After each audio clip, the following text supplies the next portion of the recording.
Welcome to the Rational Egoist. I'm your host, Michael Liebowitz. As many of you know, I have a very checkered past, to say the least, and to come out of that took a considerable amount of self-transformation, self-improvement. So whenever I come across articles on the subject, they really intrigue me.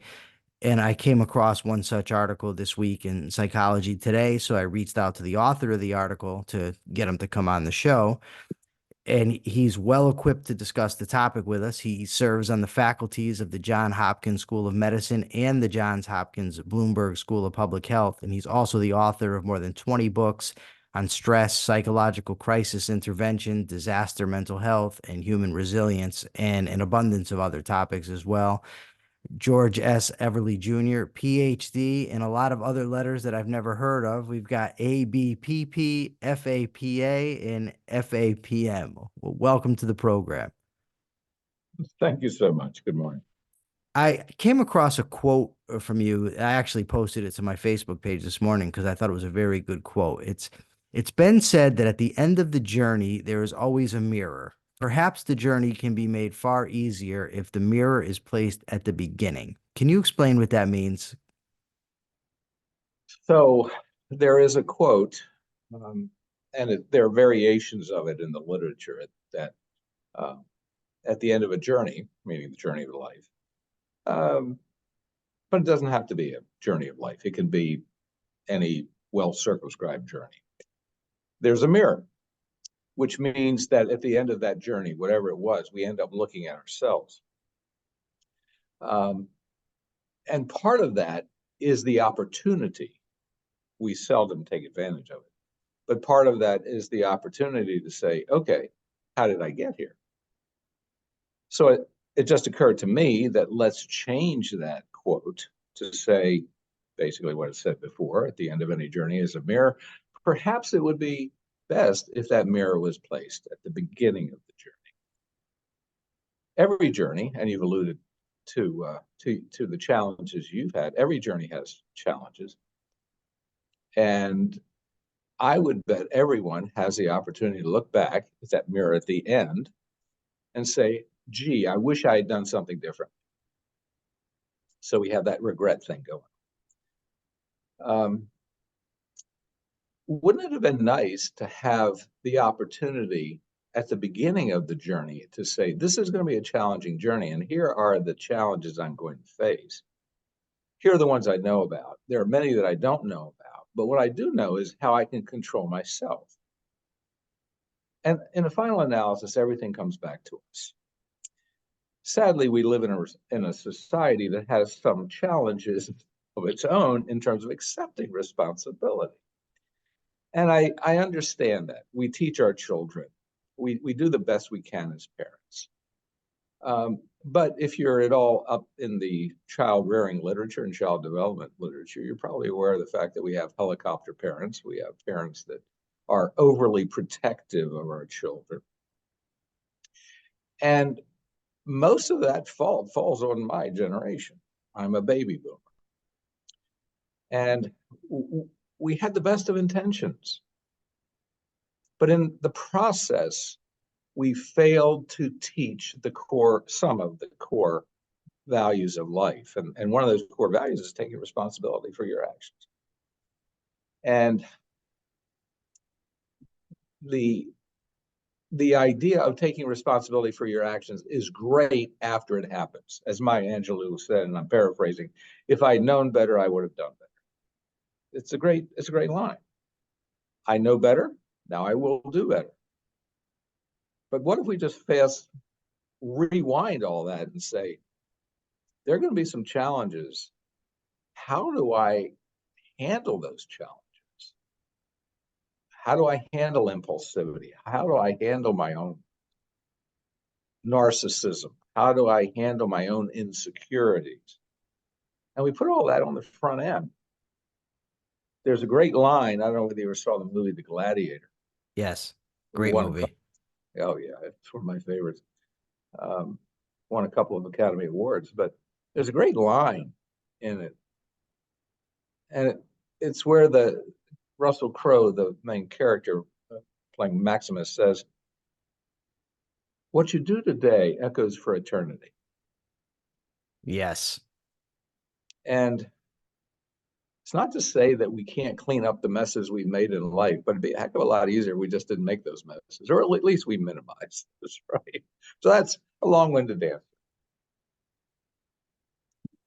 Basically, what we're talking about, I guess, is self-reflection.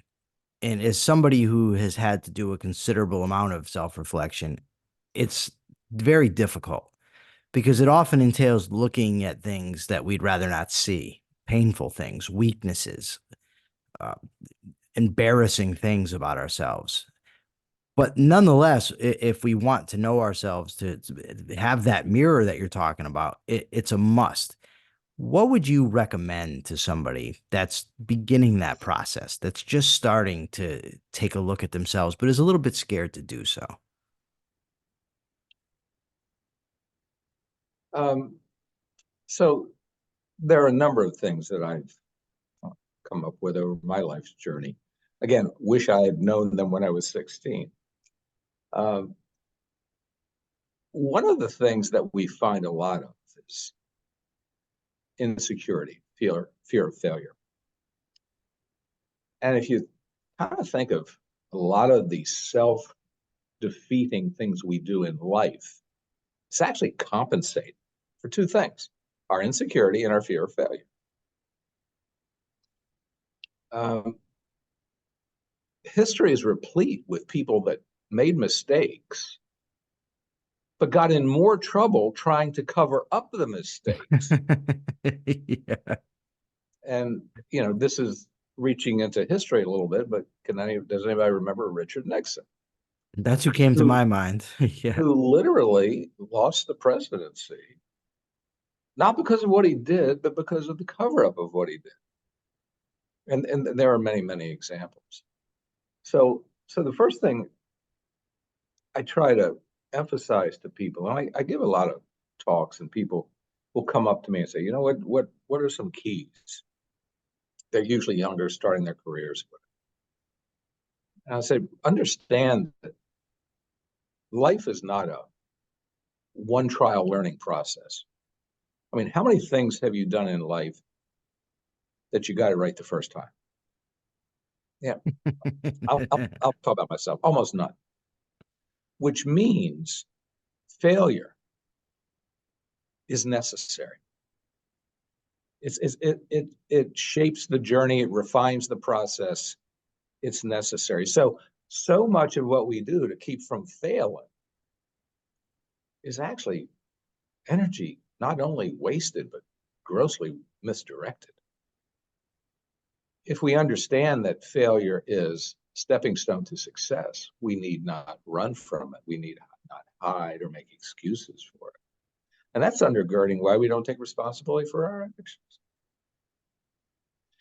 Yeah, we're all insecure. I get it. Well, most of us. And that's okay. Um, have you ever heard the phrase "fake until you make it"? Yes. I'm a big advocate of that, especially people starting out in their careers. This is not a license to be arrogant or dismissive, but rather self-confidence is an imperative. One of the things it allows you to do is tap into an almost magical force, and that force is called the self-fulfilling prophecy. And the self-fulfilling prophecy has a long scientifically grounded history. It's not just some abstract construct. And it derives from a sociologic theorem, which says basically, as you believe, the likelihood of that outcome is enhanced, whether it's success or failure. Henry Ford once said, whether you think you can or you think you can't, you're right. One of the scientific reasons that the self-fulfilling prophecy is so powerful is, how many times in your life have you said to yourself, I'll try this, but I'll probably fail? Yeah. Quite a It few. could be, yeah, it could be something almost insignificant, or it could be something rather large. So how does science play into this? If you say to yourself, I'll try this, but I'll probably mess it up. So you try it because one trial learning is very rare, right? The likelihood that you're going to fail is probably 80 or 90% on those things. New, at least. So you fail. Then what do? You quit. Not because you couldn't master the task. You quit because you said to yourself on the front end, I'll probably screw this up. You just did. You say, see, I was right, and now I'm going to stop. What's the science say? The science says persistence, tenacity, may be the single best predictor of most things in life. And you just surrendered it. I found a fascinating quote from maybe the greatest heavyweight champion of all time, certainly of the modern era. His name was Muhammad Ali. And when he first arrived on the scene, he was perceived as arrogant, braggartly. He kept saying, I'm the greatest, I'm the greatest, I'm the greatest. I found a quote where he said, all those years I was telling people I was the greatest, I didn't really believe it. I didn't believe it until someone else told me. But if he isn't the classic example of faking it till you make it, who is? So while we cannot dictate all the things that will happen to us in life, sometimes we're just in the wrong place at the wrong time. Sure. We can handle, we can affect how we cope with those things. It was Marcus Aurelius, if you've ever read Meditations, Marcus Aurelius was one of the 5 considered great Roman emperors. He was also a Stoic philosopher, and he wrote a book called Meditations. And I'm Anglicanizing it and putting it in my own words, but simply said, he said, look, control what you can, cope with the rest, and understand the only thing you really can control is how you react to the world as it unfolds before you. And that's what I try to teach. That's what I tried to teach my children as they were growing up. And that's what I sometimes have to teach myself every day. You mentioned persistence and how important it is. And I remember reading in Think and Grow Rich by Napoleon Hill. It was a section called 3 Feet from Gold. And it was about these people that were digging for gold and they gave up and they were 3 feet from finding it. And one of the things that I've learned in my life is that persistence pays off, but not always in the way necessarily that we hope or that we think at the beginning. When my friend Brent McCall and we wrote a book when I was incarcerated criticizing the prison system. We thought that once we published this book, the media would be knocking down our door to get copies of this thing, and it would just it would make a splash immediately, but it didn't. And we were like, oh my God, like, what are we going to do? And there was a politician that we didn't want to get in touch with because we said, you know what? We don't want some politician using our book for his agenda. But it got to the point where we were like, what else? We have nothing else to try. So we did that. That politician turned out to be one of the nicest guys I've ever met. Still friends with him to this day. That was, I don't know, 6, 7 years ago. And I thought, okay, now we got this politician on our side. Now we're going to make waves. But then he lost his election. And it's, oh no, what are we going to do? But because I had maintained a friendship with him, he did his best to get me media attention. And finally, he got me on a local talk show, a radio show. And I was so excited. I went on the show. And immediately after the show, the host said to me, how would you like to be a regular on the show? And I said, sure. And from that, I developed, I found what I wanted to do with my life, which was be a talk show host, which is what I'm doing right now.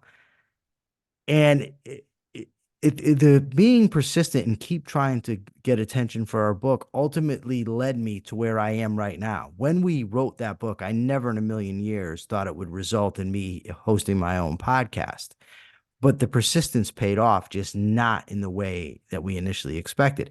Is that a rare thing to happen, that when people stay focused and continually push forward, they often reap benefits they didn't expect initially? I think it's probably fairly rare, but it's not unaccounted for. There's a guy by the name of Thorndike, John Thorndike, who's a psychologist, and he wrote about a theory he had developed called happenstance theory. And it was actually in the world of career counseling, career development. Most of career development through its history has been linear, meaning you take an interest inventory. I remember doing this in junior high school, taking an interest inventory. And then a report comes back and says, you have interests like a librarian, therefore you should be a librarian. Or you have interests like a mathematician, you should be a mathematician. So they take the interests profile that you fill out, match it to those of people already in those careers. And they say, okay, so now what you have to do is do whatever training a mathematician becomes, right? And that's largely been a lot of what career counseling has been. So Thorndike comes along. I'm sorry, not Thorndike, Crumbles. And he says, that's okay for when it works. I mean, it works in a lot of places. If you want to go to medical school, if you want to go to law school, if you want to be a sociologist, you want to be an accountant, that linear straight line makes sense. But how many people just get out there and when you ask them at retirement, did you ever think you'd be doing what you did? A lot of them say no, because of the very factors you're talking about, that this happenstance, chance. So Crumboltz basically says, position yourself in life, and I love this, for the opportunities you don't even know are there. And when they arise, you'll be ready to take them.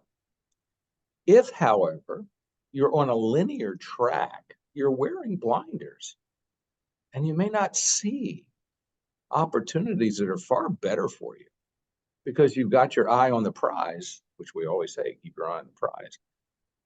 But there are other prizes out there, some of them much more significant, perhaps, than the one you got your eye on. So I like the happenstance theory by Crumb. I do too. I'm gonna have to look the guy up.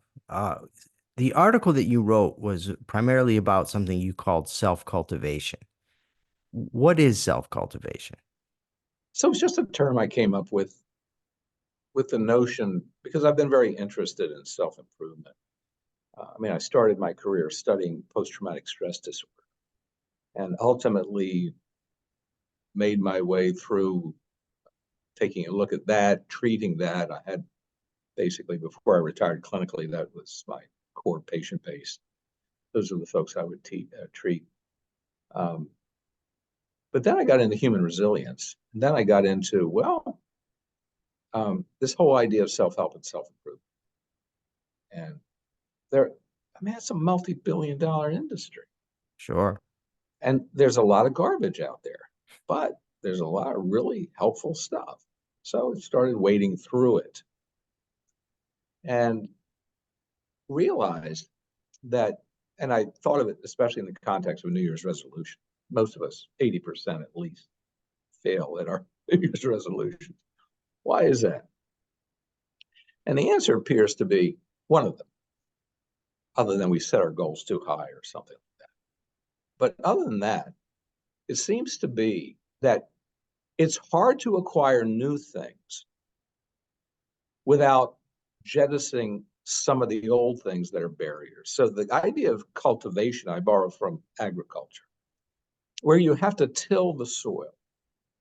So you can imagine, and I've never been a farmer, although I tried to plant some things around the house.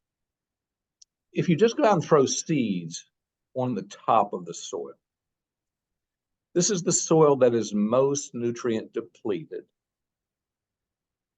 and has the least permeability. And you need both to have something grow. So what do? You till the soil, which means you turn it over. You plow it. You take the old soil, you mix it in with new soil, you blend it all together. You make the soil more permeable and receptive to new input, which will be the nutrients, which will be the water, which will be the seed that you plant. So that's a metaphor. So the seed that you plant is the new thing you want to do or thing you want to become. But it doesn't happen in a vacuum. You have to nurture it. So if you want to get stronger or healthier from a physical standpoint, you go to the gym, but you just can't go to the gym. You have to work out. Now, the problem is most people do that for a few weeks, then they stop. Why? Because they've just added something to their already busy schedule, right? And they can't fit it in. What do people say at the gym? I can't fit it in. What did they fail to do? They failed to till the soil. They failed to get rid of something that was taking up space non-productively. And they failed to replace it with this new behavior. So cultivation for me says that self-improvement is often, not always, but often predicated on taking a look at some of the things in your life and getting rid of them, making space for this new thing. So that's what that's all about. So, in essence, and correct me if I'm wrong, we use self-reflection. We identify problem areas in our life, in our lives. We look for things that are taking up unnecessary space.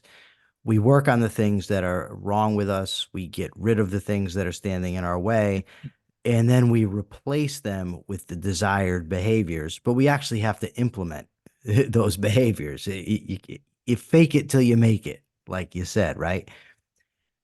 Now, it's a truism in psychology that rewarded behavior is repeated behavior. And I saw that you wrote something to the effect of the best reinforcers, the best rewards come from within ourselves. Explain how that works. Well, like, what would be internal reinforcers? How do they help us to stay the course? Does the name B.F. Skinner mean anything to you? Yes, the Skinner box and the training of his own children. Yes. So he is sometimes called the father of operant conditioning. Um, and he basically argued, he questions whether we have free will or not. Yeah. He said our lives are shaped by the contingency in our environment, which is what you said. Rewarded behaviors repeat themselves, unrewarded behaviors go into extinction. How does that reflect with what I said? So it just so happened that I was on faculty with B.F. Skinner once upon a time. I was a really young guy and he was not so much. And I remember walking up to him at a Christmas party, faculty Christmas party, and I was in awe of the great Dr. Skinner. And I said, Dr. Skinner, I obviously am a devotee of your work. I just have one question for you. Who determines what's reinforcing? Who determines what's a reward? Isn't that free will? I mean, if I made a list of my top 10 reinforcements and Michael, you did yours, I bet you they wouldn't be the same. No. And there'd be some overlap. Where does that come from? It comes from within, does it not? So part of this whole journey is determining not just what your strengths and weaknesses are, but what your rewards are. What is it you're really after? I had a graduate student just last week asked me, said, how'd you plan out your career? I said, I didn't. I mean, I'm a living example of happenstance. He said, well, didn't you have any goal? I said, yes. From age 16, I had a goal. It was a lifestyle. It wasn't to become a psychologist. I'm not sure I could spell psychologist back in 16. It was not to be a neuroscientist. I didn't know what that, I had no idea what that was. It wasn't to be a public health scholar. And yet I became all of those things. Were those my goals? No. I wanted a lifestyle. And part of what I wanted in my lifestyle was never having to work. And what I mean by that is not the literal interpretation, but I consider work doing something that's hard and perhaps unpleasant, sometimes unpleasant. I very seldom had that job. Everything I've done in my life professionally, I've enjoyed doing. My wife sometimes says to me, "You work too much. You're supposed to be retired." I said, "I'm not working. I'm following a hobby. This is what I like doing." So, and it has not given me a lifestyle of the so-called rich and famous. I think there was a show like, but it's given me a comfortable lifestyle that I'm happy with. And you could do a lot worse, right? Yes, One of then the to be happy, absolutely. yeah, the one of the myths I think that's out there is that, again, these interest inventories help us do this, sustain the myth, that is. Um, make a list of your strengths, make a list of your weaknesses. And often the assertion then goes, strengthen those weaknesses, make them strengths. Reality is it's a lot easier to say that than that's why it's hard getting those things out. So a more clever strategy is to find your strength and make it a superpower. But pick the strengths that cannot coexist with your weaknesses. I like that. So it's hard to change. So if I said, I want to stop drinking carbonated beverages, make something. You can just stop drinking carbonated beverages. But you know what makes it much easier? If you do something that competes with drinking carbonated beverages, and you can't do both. So when I was in my teens and I was starting to go to the gym, I actually had that dilemma. It sounds silly, but I thought, well, I'll drink a recovery drink, a protein drink, and I can't do both. So all of a sudden, by strengthening a strength, I was taking care of a weakness at the same time. I like that a lot. Before we go, I want to just ask one question. I'll give you an example first.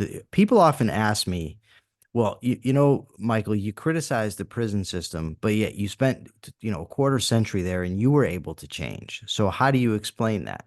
And my answer is that I had a very close friend who embarked on the change process with me. We were friends. We lived in the same housing unit for 16 years. We were cellmates for 11, and we would challenge each other, call each other out on our bad behavior, on our twisted thinking. And I guess it's immeasurable to me, the benefit of having an associate who was like-minded, who wanted to do the same thing. And you talked about the importance of associating with and talking to people who are what you want to be. That wasn't the language you used, but that was in Close enough. essence what you said.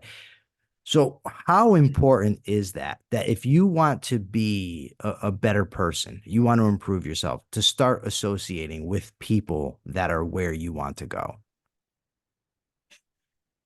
So science teaches us the single best predictor of human resilience is the support of others. A buddy system for life, or in microbursts, whatever. But we know that uh, the other side of that coin, of course, is loneliness. We're in the middle of a loneliness epidemic. And how's that working out in the mental health spectrum for us? Surveys that psychologists have done are telling us that the generations we're dealing with now that are coming into adulthood and even mid-career are the loneliest, most depressed, and most anxious of any we've ever recorded.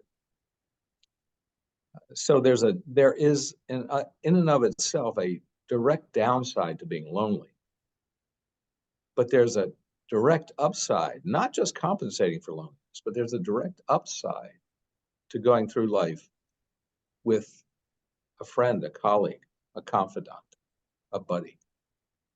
And I I see that happening. You know, the science says again, single best predictor of human resilience is interpersonal support. But and this sounds politically incorrect, perhaps, but it's scientifically founded. A lot of life, not all, but a lot of life is whom you know, whom you know, whom you know. And there is value in cultivating respectful, meaningful, not usurious, but self-enhancing and mutually enhancing relationships. I think it's an imperative. Thank you so much. And thank you so much for joining us here today. Where can people find you? Do you have a website, a blog, anything like that? Um, I, not really. I do have a blog, and the blog is on Psychology Today. It's an online magazine, and the blog is called When Disaster Strikes. And I started writing that because most of my career I've been dealing with disaster mental health issues. But then I started thinking about just people and the people who go through disasters and those who do well and those who don't do so well. And I started asking myself the question, why is that? And that took me on a 20 plus year career of trying to find ways of learning to develop not only, I'll call it in the framework of the military, psychological body armor. There truly is such a thing where we can strengthen ourselves psychologically to increase our immunity to extreme stress and our ability to bounce back quicker. So I started focusing on that. So a lot of there are like 70 posts on that thing now. A lot of them have to deal with just us as a person. What does science teach us? What does philosophy teach us? What is the wisdom of the age? As George Santayana said, those who fail to read history are doomed to repeat it. But there was a futurist, Alvin Toffler, who said something even more compelling. He said, yeah, failure to read history dooms you to repeat it, but there's something else. Those who fail to shape history and shape the future will be forced to endure it. I'll leave you with that. So Psychology Today, George Everly, When Disaster Strikes. Thank you so much. For You're now, welcome. this is the Rational Egoist signing out. Remember, let me know what you think. Leave your comments, your likes, your dislikes.